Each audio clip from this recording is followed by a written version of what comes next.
И изведнъж май усетил страха ми и ме захапа тук точно на трицепса ми. Не знам в себе дали все още се вижда.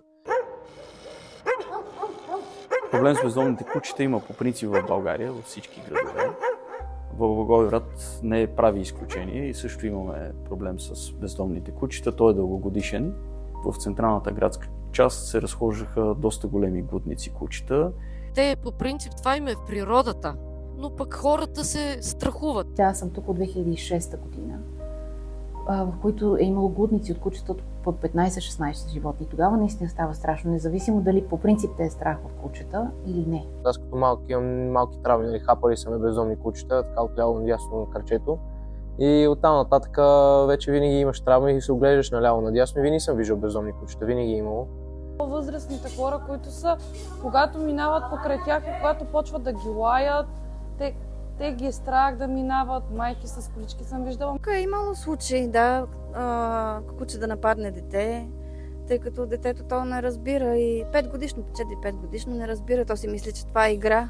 Нападали са хора около билата и малко по-нагоре съм ставала свидетел. Помня на времето, преди около 2-3 години, мисля, че беше, тогава много се убиваха кучетата и то не хора от приюта, от общината, самите ние ги отрявахме.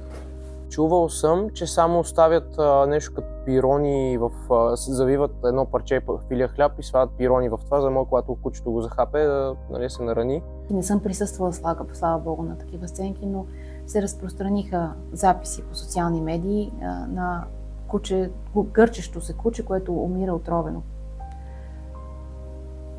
Просто не съветвам никого да гледа подобни неща. За съжаление, тия неща са се случили и са се случили пред очите на много хора и на деца.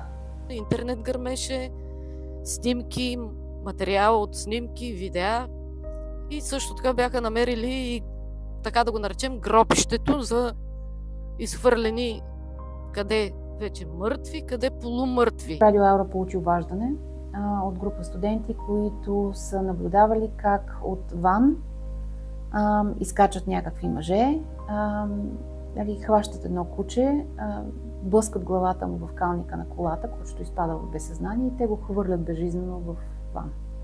Кучетата почти изцяло бяха опоявани и натоварвани буквално като трупове в автомобила на приюта. Но пък съответно имаше реакции от хората, че било нехуманно отношение към животните. Това, че общината ги прибира в такъв приют. Приюта ни беше печално известен с това, че не се допускат външни лица, за да не се гледат какви са всъщност условията вътре. Имаше много проблеми с това, че когато хванат някое куче за кастриране, го връщат веднага. Пускат ги до пътни артерии, блъска го колата, разпара му се шева, стои отворено, лазат го мухите. В смисъл, все такива неща, за които чак ме е срам да говоря. Отговорността е първо на хората, не на кучетата, и второ на всички нас, не само на институциите. Като всеки проблем има едно водещо основно решение и то не е някаква голяма тайна, но хората обичайно го забравят. Решението се нарича правилните хора на правилните места.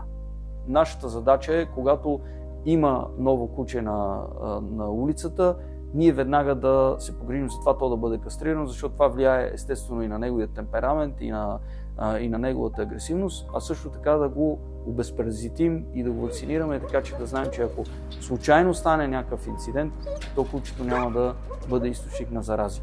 Към днешна дата приюта е отворен за всякакви хора. Имаме страшно много посещения, над 100 вече са ни осиновените кучета, което си е направо рекорд. Управителя на приюта и ловеца са хора, които наистина обичат животните. Кучетата наистина се обгрижват и наистина им се търси истински стопанин. Все повече хора искат да последват нашия пример и миналата седмица идваха от Разлог за добри практики, от Кюстендил държа връзка, от Видин ми звъняха, понеже чули, че сме почнали да работим. Само при нас има истински приют с истинска работа, с кастриране и имаме изключително много кучета, които идват от цялата област. и ние гледаме просто максимално бързо да реагираме на сигналите и да ги кастрираме, да ги обезпаразитим и по възможност да им намерим нови стомпани, така че те да не се върнат на улицата. Това е голямата задача.